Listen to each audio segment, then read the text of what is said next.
नमस्कार शेतकरी मित्रांनो, तुमच्या सर्वांचं स्वागत आहे आपल्या माझी माहिती या यूट्यूब चॅनलवर। शेतकरी मित्रांनो, शेतकऱ्यांसाठी कर्जमाफीच्या बाबतली एक अत्यंत महत्त्वाची बातमी आपण या व्हिडिओच्या माध्यमातून आज घेऊन आलेलो आहे। शेतकरी मित्रांनो, राज्याचे उपमुख्यमंत्री अजितदादा पवारांनी आता कर्जमाफीबाबत स्पष्टच सांगितलेलं आहे। शेतकऱ्यांना कर्जमाफी होणार का, नाही होणार, कारण काय आहे, संपूर्ण माहिती आपण व्हिडिओच्या माध्यमातून जाणून घेऊयात। त्यामुळे व्हिडिओ तुम्ही पूर्ण बघा आणि आपल्या माझी माहिती या यूट्यूब चॅनलला तुम्ही अजून पण सबस्क्राइब केलं नसेल तर लवकरात लवकर सबस्क्राइब करून घ्या। शेतकरी मित्रांनो, शेतकरी आत्महत्या होऊ नयेत यासाठी सरकारकडून विविध योजना राबवल्या जात आहेत। शेतकऱ्यांना 0% व्याजदराने कर्ज उपलब्ध करून दिली जाते।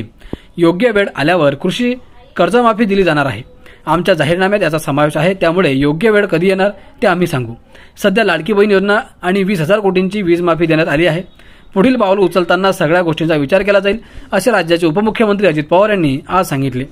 अजित पवार वर्धा दौऱ्यावर असून आज त्यांनी जिल्हा नियोजन आणि पूर परिस्थितीचा आढावा घेतला। त्यानंतर ते पत्रकारांशी बोलत होते। ते पुढे म्हणाले की राजकारणात चढउतार येतात असतात, लोक येतात आणि जातात, परंतु आम्ही नेहमी शेतकऱ्यांच्या पाठीशी उभे आहोत, असे स्पष्ट करत उपमुख्यमंत्र्यांनी शेतकरी हिताचे अनेक निर्णय घेतल्याचे सांगितले।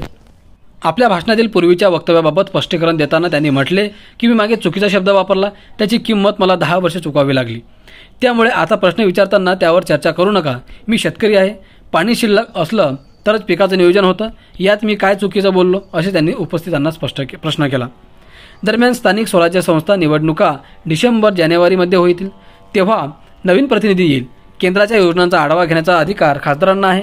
जिल्हा नियोजन समिती ही राज्य सरकारची आहे। महसूल बुडाला तरी चालेल, पण वर्धेत दारूबंदी कायमची राहील। सेवाग्राम आणि विनोबा भावे यांचा जिल्हा आहे, त्यामुळे आमच्या डोक्यात देखील दारूबंदी उठविण्याचा विचार नाही, असे पवार यांनी स्पष्ट केले। तर मित्रांनो, अशा प्रकारे कर्जमाफीबाबत त्यांनी एक स्पष्ट वक्तव्य केलेलं आहे आणि मागे ज्या वक्तव्यामुळे त्यांच्यावरती ट्रोल केलं गेलं होतं शेतकऱ्यांकडून आणि विरोधी पक्षांकडून, त्याचे देखील त्यांनी आता माफी मागितलेली आहे। मान्य देखील केलेलं आहे की माझ्याकडून चुकीचा शब्द वापरण्यात आला होता, परंतु आता शेतकऱ्यांना कर्जमाफीचं नियोजन कशा प्रकारे केलं जात आहे ते देखील आता त्यांनी या व्हिडिओच्या माध्यमातून आपण जाणून घेतलेलं आहे आणि त्यांनी पत्रकारांशी बोलताना सांगितलेलं आहे। अपेक्षा करूयात लवकरात लवकर शेतकऱ्यांची कर्जमाफी व्हावी, आपल्या व्हिडिओच्या माध्यमातून दाखल आपण विनंती करूयात। त्यामुळे आजच्या व्हिडिओमध्ये इथेच थांबू, आपण परत भेटूयात काही अशीच महत्त्वाची माहिती घेऊन। व्हिडिओ आवडल्यास लाईक करा, शेअर करा। धन्यवाद।